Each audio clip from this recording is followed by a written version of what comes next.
ऐश और उसके फ्रेंड्स एक फॉरेस्ट में एंटर करते हैं जो कि काफी खतरनाक दिख रहा था। हर तरफ फॉग होती है, काफी सारे बड़े और घने पेड़ होते हैं और चारों तरफ से स्कैरी पोकेमॉन्स की आवाजें सुनाई दे रही थी। जंगल काफी डरावना था, पर यह और भी ज्यादा स्कैरी तब हो जाता है जब ऐश और उसके फ्रेंड्स अचानक से एक गड्ढे में गिर जाते हैं। सैना बोलते हैं नहीं, फिर से नहीं। ब्रॉक बोलता है इतने बार गड्ढे में गिरने के बाद मैं गेस कर सकता हूँ कि ये किसने बनाया होगा। मिस्टी बोलती है ऑब्वियसली ये टीम रॉकेट है। ऊपर जैसे जेम्स और म्याउथ आ जाते हैं और बोलते हैं तुमने बिल्कुल सही गेस किया। वो अपना डायलॉग बोलते हैं और नेट का यूज करके पिकाचू और ल्यूमिनिक्स दोनों को पकड़ लेते हैं। जेसी बोलती है वाह, आज तो हमारा जैकपॉट लग गया, हम पिकाचू को पकड़ने में सफल हो गए। म्याउथ बोलता है इतना ही नहीं, हमें उसके साथ एक और नया पोकेमॉन मिला है जो कि देखने में काफी रेयर लग रहा है। बॉस इस पोकेमॉन को देखकर काफी खुश होने वाले हैं। ऐश बोलता है कि आज तक तुम पिकाचू को नहीं पकड़ पाए और आज भी वही होने वाला है। पिकाचू ठंडा बोल्ट का यूज करो। पिकाचू एक सुपर स्ट्रॉन्ग ठंडा बोल्ट का यूज करता है, पर उसके अटैक का असर टीम रॉकेट और नेट के ऊपर बिल्कुल भी नहीं पड़ता। उल्टा ल्यूमिनिक्स को डैमेज पड़ जाता है जो कि उसके साथ था। म्याउथ हंसने लगता है और बोलता है इतने बार पिकाचू को पकड़ने के बाद तुम्हें अभी तक समझ में आ जाना चाहिए था कि हम हमेशा पिकाचू के लिए इलेक्ट्रिक प्रूफ नेट लेकर आते हैं जिसके ऊपर इलेक्ट्रिसिटी का कोई भी इफेक्ट नहीं पड़ता। पिकाचू काफी सारे इलेक्ट्रिक टाइप अटैक का यूज करके बाहर निकलने की कोशिश करता है, पर सारे के सारे मूव फेल हो जाते हैं। पिकाचू को स्ट्रगल करते हुए देखकर ल्यूमिनिक्स की आंखें ग्लो करना स्टार्ट कर देती है एंड वो भी अब नेट से बाहर निकलने की कोशिश करता है। उसके क्लॉज ग्लो करना स्टार्ट कर देते हैं और वो एक यूनिक अटैक का यूज करता है नेट पर नेट काफी स्ट्रॉन्ग था, वो नहीं टूटता। जेम्स बोलता है कि ये नेट काफी अच्छी क्वालिटी के हैं और जितना भी ट्राई कर लो ये नहीं टूटने वाले। पर ल्यूमिनिक्स हार नहीं मानता, वो और भी काफी सारे अटैक का यूज करता है, पर सारे के सारे अटैक वेस्ट हो जाते हैं।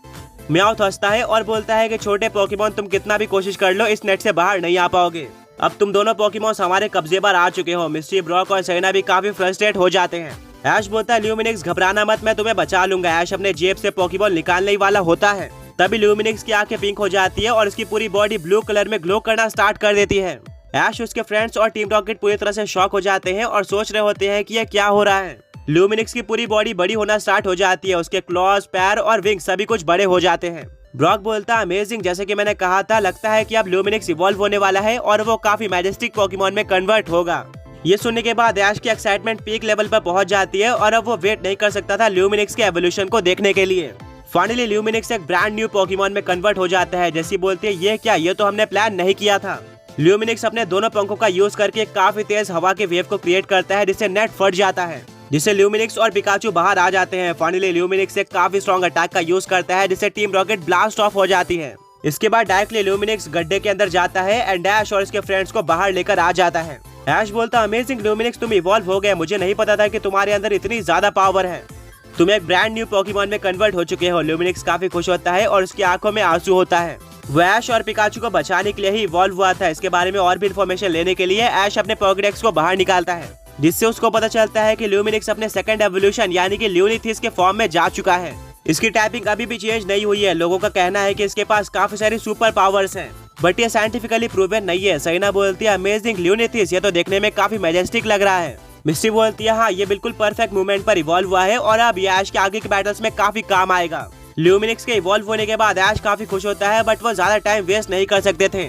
ऐश को जल्दी टॉप 8 पोकेमॉन ट्रेंस में एंटर करना था और टूर्नामेंट के अंदर पार्टिसिपेट करना था। इसीलिए अब ऐश और उसके फ्रेंड्स फॉरेस्ट में अपनी जर्नी कंटिन्यू करते हैं। आगे बढ़ने से पहले पिछले पोकी क्विज के विनर्स ये रहे एंड आज का क्वेश्चन ये है कि वो कौन सा सबसे पहला पोकेमॉन था जो कि ऐश को ट्रेडिंग के थ्रू मिला था। आगे बढ़ते हुए ऐश और उसके फ्रेंड्स को एक पोकेमॉन ट्रेनर देखने को मिलता है जो कि फॉरेस्ट के बीच में एक टेबल लगाकर खड़ा हुआ था। उस टेबल के ऊपर काफी सारे पोकेबॉल्स रखे हुए थे और ये काफी अजीब था क्योंकि फॉरेस्ट के बीच में कोई पोकेमॉन ट्रेनर आखिर ऐसे क्यों खड़ा होगा। मिस्टी बोलती है शायद ये टीम रॉकेट की एक और चाल हो सकती है पिकाचू और ल्यूनिथिस को पकड़ने के लिए, हमें इसको इग्नोर करना चाहिए। मिस्टी की बात मानकर ऐश और उसके फ्रेंड्स आगे बढ़ते हैं, पर तभी वो पोकेमॉन ट्रेनर उनको आवाज देता है और बोलते हैं कि वेट, तुम कहाँ जा रहे हो, तुम जैसा सोच रहे हो मैं वैसा नहीं हूँ। पहले तो ऐश और उसके फ्रेंड्स हेजिटेट करते हैं, बट उसके बाद वो उस पोकेमॉन ट्रेनर के पास पहुंच जाते हैं। वो पोकेमॉन ट्रेनर बोलता है कि हाँ, मेरा नाम मैग्नस है। इसके बाद ऐश और उसके फ्रेंड्स भी अपना इंट्रोडक्शन देते हैं।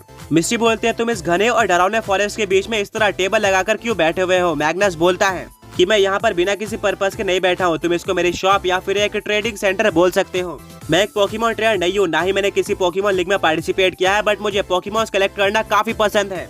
मैं अलग अलग रीजन और फॉरेस्ट में जाकर यूनिक तरह के पोकेमॉन्स को पकड़ता हूँ जो कि काफी रेयर होते हैं। ऐसे पोकेमॉन्स नॉर्मल पोकेमॉन ट्रेनर्स नहीं पकड़ पाते और फिलहाल के लिए मैं इस फॉरेस्ट के अंदर पोकेमॉन्स कैच कर रहा हूँ। मैंने करेंटली यहाँ पर 5 पोकेमॉन्स कैच कर लिए हैं। ब्रॉक बोलता है ये तो अमेजिंग है, बट तुमने बताया कि तुम्हें ट्रेनिंग में इंटरेस्ट नहीं है, इसका मतलब तुम अपने पोकेमॉन्स को ट्रेन नहीं करते होगे और वो काफी वीक होंगे। तो आखिर तुम नए और रेयर पोकेमॉन्स को कैसे कैच करते हो? मैग्नस बोलता है कि तुम्हारा सवाल काफी अच्छा है, बट मैं न्यू पोकेमॉन्स को कैच करने के लिए अपने पोकेमॉन्स के ऊपर भरोसा नहीं करता, बल्कि मेरे पास काफी सारे यूनिक पोकेबॉल्स हैं।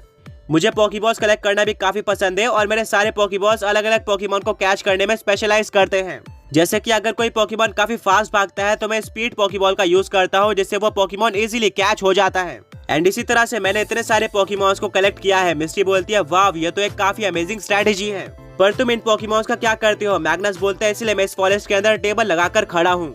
इस टेबल पर तुम्हें काफी सारे अलग अलग तरह के पोकेबॉल्स दिख रहे होंगे। ये कोई नॉर्मल पोकेबॉल्स नहीं है, बल्कि इन पोकेबॉल्स के अंदर काफी रेयर और यूनिक पोकेमॉन्स है, जिनको मैंने अलग अलग रीजन और फॉरेस्ट में कैच किया है।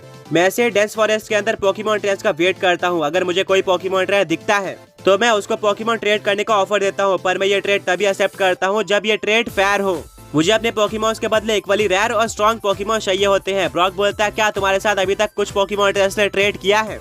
मैग्नस रिप्लाई करता है कि हाँ, ज्यादातर वही पोकेमॉन ट्रेड्स मेरे साथ ट्रेड करते हैं जो कि एक पर्टिकुलर टाइप के पोकेमॉन्स को कैच नहीं कर पाते, जिसके चलते उनकी टीम वीक हो जाती है। वो किसी कॉमन पोकेमॉन को देखकर मेरे से उस टाइप के पोकेमॉन को ले लेते हैं। अल्टीमेटली मुझे एक नया पोकेमॉन मिल जाता है और उनकी टीम भी काफी बैलेंस्ड और स्ट्रॉन्ग हो जाती है।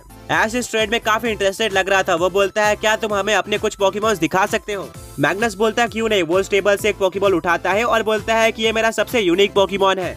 अम्ब्राकॉन, बाहर आ जाओ, ये देखने में काफी अमेजिंग पोकेमॉन लग रहा था। मैग्नस बोलता है कि इसकी टाइपिंग घोस्ट और फेरी टाइप है, जो कि काफी कम पोकेमॉन्स के पास देखने को मिलती है। ऑल्सो इसके पास एक काफी यूनिक एबिलिटी भी है, ये अपोनेंट पोकेमॉन्स के अटैक्स को रोक सकता है। ऐश बोलता है अमेजिंग, ये तो मुझे बैटल्स में काफी ज्यादा काम आ सकता है। वेल, तुम्हें इसके बदले क्या चाहिए? मैग्नस ऐश की तरफ देखता है और बोलता है करेंटली मुझे तुम्हारे पास 2 रेयर पोकेमॉन्स दिख रहे हैं। सबसे पहला ल्यूनीथिस, तुम सबसे पहले पोकेमॉन ट्रेनर हो जिसके पास मुझे ये पोकेमॉन देखने को मिला है। लोगों का कहना है कि इस पोकेमॉन के पास सुपर पावर्स होती है और मैंने इस पोकेमॉन को ढूंढने की काफी कोशिश करी थी, बट अनफॉर्चुनेटली मुझे ये पोकेमॉन कहीं पर भी देखने को नहीं मिला। दूसरा, ये पोकेमॉन, मुझे इसके बारे में बिल्कुल भी नहीं पता। तुम्हें ये पोकेमॉन कहाँ से मिला? ऐश बोलता है एक्चुअली ये पोकेमॉन दूसरे वर्ल्ड से बिलोंग करता है, ये एट्रो रीजन का नहीं है। मैग्नस कहता है कि हाँ, मुझे लगा ही था, वरना ये पोकेमॉन मेरे हाथ से नहीं छूटता। तुम इन दोनों में से मुझे कोई भी पोकेमॉन दे सकते हो और मैं इस ट्रेड को एक्सेप्ट कर लूंगा।